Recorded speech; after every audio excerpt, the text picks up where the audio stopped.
My work as somebody in the environmental affairs is that on the science policy aspect, we have since 2008 signed an agreement with the Department of Science and Technology on the science policy interface, wherein we meet continuously, where we try to also influence the research agenda. So by sharing with the DST and its entities our sector's policy priorities, we are hoping that we are at least encouraging some form of research areas for researchers to concentrate on, so that the researchers, when they bring their results, we can at least use them than put them in the shelf to collect dust. But at least that is what we're trying to do.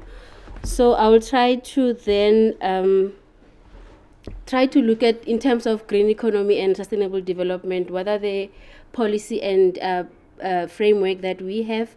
I'll also then try to share briefly then this science policy interface approach that we're working on, and I'll also try to quickly share then the green economy modeling report that we did, which is also another intervention of this transdisciplinary approach, because we had modelers working with policymakers to see that with these policies that you have, are you really going to get there or not in 2030. So the roadmap has been, from a policy perspective, we know that we are operating in a global environment, and there has been commitments from international organizations, particularly through the UN system, wherein we subscribe the UN governing committees, the UNEP GCs, the AU also, which have also outlined the priorities on green economy and sustainable development, but also the African Ministers of Environment, also they've prioritized that. But also within SADC, there is a clear vocal commitment to at least pursue and explore the opportunities within these two discussions that we have. So we're operating within that space of commitment. But then bringing it home, then we have our own constitution that is also clear about how we should be securing the ecological sustainability, trying to look at social, economic, and environmental issues. And there are also then various sectoral policies that I'll also try to share with you to see how are we then attempting at least to achieve those goals. We then also have the National Environmental Management Act, which also came around 4 years after the democracy, which also followed a very consultative process, which was called a CONEP, where various stakeholders had to sit around the table and say, what are the priorities in terms of the environmental management? And that is also another tool that is giving us a frame for green economy and sustainable development. And also underneath then on the strategy itself, I'm outlining there at the bottom that we then have our own National Sustainable Development Strategy, which was approved in 2011. But then we also know that we have the NDP, which was also subsequently approved, but it's got a longer term, which is up to 2030, that we also subscribing to.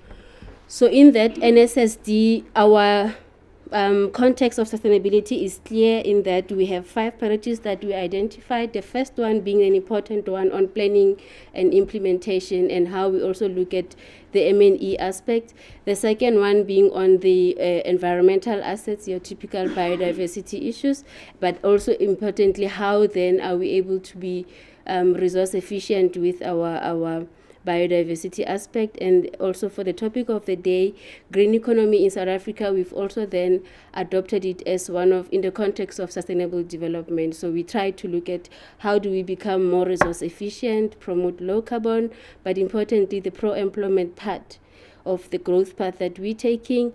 Also, how do we invest publicly and privately in the green industries? And there were 9 specific focus areas that were identified for that. The fourth priority also being on sustainable communities, but issues that are looking around building, changing attitude and behavior towards sustainable practices, but also the self-reliance aspect. Also the last one, the most famous one, is the climate change, which is where then we're trying to then stabilize the concentration of greenhouse gases, but also how do we adapt where we are not able to maintain. What's important in the lilac aspect is where we're identifying that for us to be able to do this, the means of implementations are finance, technology and innovation, capacity building, and there are trade aspects that we need to be considering. Now, we often ask then, how does NSSD link with the NDP? They are very linked, at least theoretically. The NDP has got various chapters that it outlined. There's a chapter 5 on environmental sustainability and resilience. That chapter, when you scale it down to the medium term in the new growth path, you'll see that in the new growth path also it's got key sectors, and within those there's sectors such as the green economy that have been identified. But then when you come then to the NSSD itself, those 5 priorities that I spoke to you about, they're exactly then I outlined in the NDP as they are. So there is a direct link, at least, into what do we do now and where are we going up to 2030. So then with then that broader context that we have, also the message we have is that then the green economy and sustainable development in our country is quite decentralized. You wouldn't find one person doing something. We all have action to be taking, and as such, various ministries have policies that are in place. As I outlined, there's an NDP that then governs what everybody else does.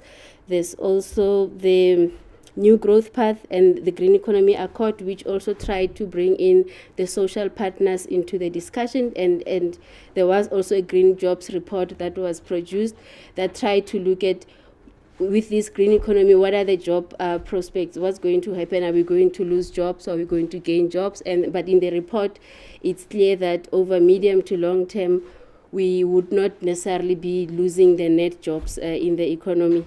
And then as I outlined, from the environment side, we are coordinating the NSSD, the white paper on climate change, and there's an extensive famous green fund and green economy program that we are implementing, which we are using also then to test some of these technologies or innovations that would not ordinarily receive funding. So we try to test such so that those that succeed, we can be able to scale up such programs. So for now, I'll just mention those few, but there are many other sectors that are within their mandate that are looking at their policies. And then, but importantly, for today, the DST also has got a clear 10-year innovation plan that was approved in 2008, which then has set the tone. There's a global change research plan, which is what I discuss with the DST on my daily basis, because there are clear research priorities in there. So then building to that, what happened then from the National R&D Strategy, which was approved in 2002, and with DST then also coordinating the innovation plan and the global change research plan, there are specific grand challenges that have been identified. When you look at these for the understanding a changing planet, reducing human footprint, adapting the way we live, and the innovation for sustainability, what we then did as the environment sector was to then bring those home and say, from the policy side, from the environment sector, what are then our priorities? So we identified what are the issues that are giving us a gray hair, so that we feed back into the national research agenda. And then we identified then about 10 themes. And for today, I think the sustainable development and the green economy themes are the ones that I focus on. There are other colleagues that are focusing on other themes as well. So the way in which it works is that, so my being here today, there are 3 folds to the science policy. Is that we want, so there's a research that has been concluded, it's sitting there, there's nothing we can do to influence it, but there's research that's currently happening. We are saying, let's try to partner with the researchers as policymakers.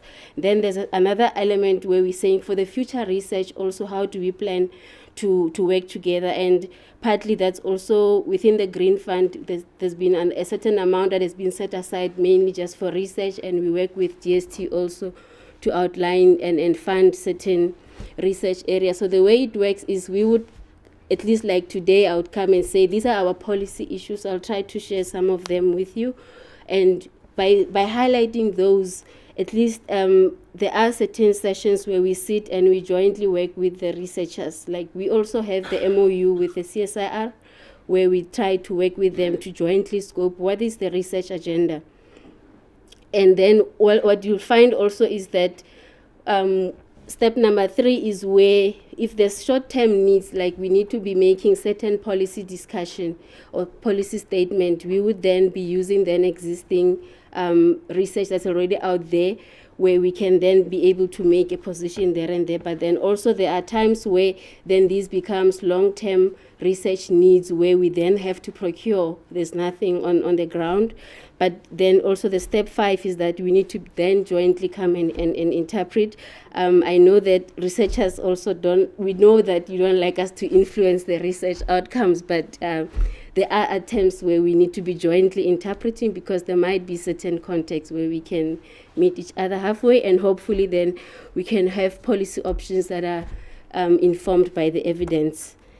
So as I outlined, then what we do is that we looked in the NDP and say, what are the issues in the NDP? And we identified them. For example, if transition is the issue there, then we come to the innovation plan. The innovation plan talks about the modeling aspect, which is the green economy modeling report that I spoke about. Then we try to look at also from our mandate issues around unsustainable practices. How do we then look into that? We look at the outlook report. It also tells us about the dependency on coal and non-renewable sources for energy. Then we come to say, let's then assess such a path, and then we come up with a research document which we can then be able to influence our policies. So in terms of what Shingi was presenting, so we had this modeling report which we've done. It was finalized in June this year.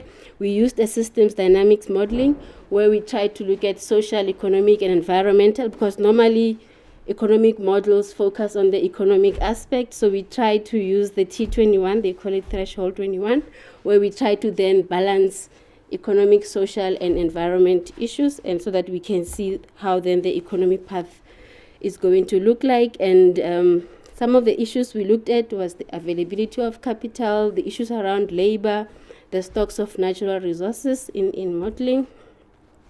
We also, as also Shingi provided some theoretical background, we tried to look at it from an integrated approach perspective, and particularly because sustainable development is integrated.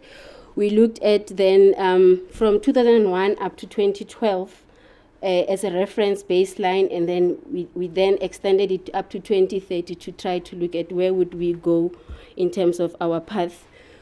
We looked at existing targets within policies. Shingi was about to share with us some of the policies of Mauritius. So we looked also in terms of what is the new growth path saying, and what is the NDP saying in terms of the commitments, because in our case, we were wanting to say if our objective is the diversification of power. So the report, we did it for 4 sectors, but as an example, on the energy sector, we said if the objective is to diversify the power, we then define the scenarios, the business as usual, and the other ones where we say if things carry on the way they are, where would we go? And if we were to put about 2% of the GDP just for addressing the renewable energy, and also if we were to be more aggressive than the IRP is, where would we get? So those are the definition of how we try to look at the scenarios. And we came up with about 12 key messages, but I only have one here, but the full report outlines all of them. But some of the findings were to show that, for example, if we were to go the way we are going at the moment, the emissions, for example, there would be a reduction, in a sense that when you look at the green economy target scenarios, will lead to decreasing annual emissions, which will reach about 415 million tons of CO2 by 2030. The green economy scenario shows that a lower reduction of emissions, with emissions projected to reach about 461 million tons of CO2 by 2030. And in the case of business as usual, you can see that the emissions, they remain higher at 475 and 477. So already it can tell us that with these commitments, if we were to be more aggressive in the case of emissions, this is the scenario that we might end up with in 2030. Some of these scenarios we were able to see even the job aspect, to see which scenarios we were likely to get more jobs. If you were to invest more in certain sectors, what would happen?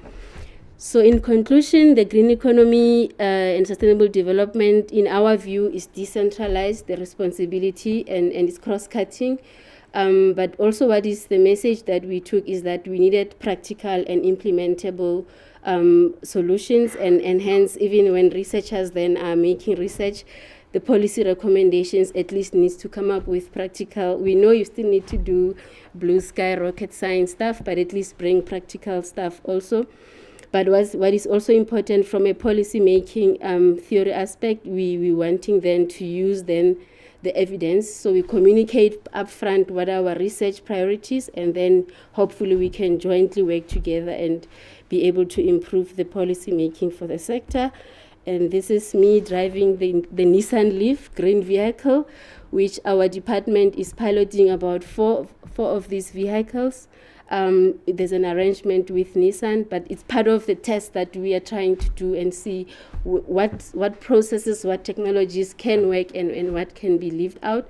We also, I went the other day with Prof. Namo to our new green building, which is going to be ready by June next year. And so those are some of the initiatives that we try to do to bring in the practical green initiatives on the ground. Thank you.